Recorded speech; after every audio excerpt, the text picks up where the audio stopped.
सांग मैंने जदि आप चाहते आप गार्डन को सजाइवाई तो देखूँ मु रंगीन फूल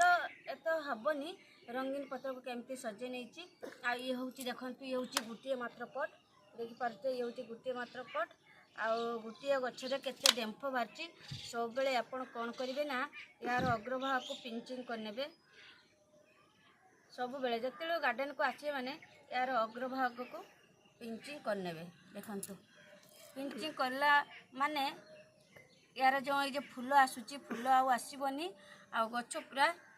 छोट आकार रहिबो बड़ हेनी किंतु झंकालिया हो बड़ हेनी झंकालिया हो झंकालिया है माने गार्डन तो सो निहाती बढ़ेब आ देखो मो गार्डन भी सो केमती निहाती बढ़ी देखिपे बहुत सुंदर भाव एमती अनेक मो पाखरे अच्छी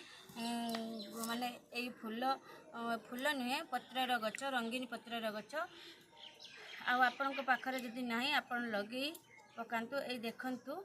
सब ध्यान देवे यही सब छिंडे देवे अग्रभाग सब छिंडे देलापर ये सब पिंचिंग होपर गछ एमती झंकाड़ा है केते सुंदर भाव में यही गछटा कि देखिपे केते सुंदर भाव में मुझे सजेची ये पेटुलाकार प्लांट यहीटा देखु यहाँ देखु केते सुंदर होती बढ़िया होती आदि मो भिडियोटी जदि आपण मानक भल लगे प्लीज गोटे लाइक आ गोटे सब्सक्राइब करने को जमा भी भूलें। रही नमस्कार जय जगन्नाथ।